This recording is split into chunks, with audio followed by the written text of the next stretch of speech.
Assalomu alaykum va rahmatullohi va barakotuh. Aziz inog'alarim va ulkadoshlarim. Biz sizlar bir jamoamizga ko'ramizki, yigit javonlar va katta nafarlar va ulariki ko'p futbolga va varzishlarga shavqi bir o'ndaqa soat berish uchun, 1 soat berish uchun Alloh Taolo nofarmonlikni qiladilar va gunoh qiladilar. Namoz o'qimaydilar. Shu ro'y Xudomi? Alloh Taolo bizlarni nima uchun yaratgan?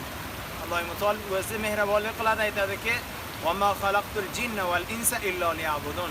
Men inson bilan jinni bularni yaratgan yo'qman. Men baxotir bu yaratibmanki, meni ibodat qilsin deydilar. Pas nima uchun bizlar varzish uchun bir narsaki bizlarning sihatimizga foydasi bor. Ular uchun iymonimizni nuqsga taylaymiz, iymonimizni tavonga taylaymiz. Pas boyat bizlar namozlarimizga mahkam bo'lsak.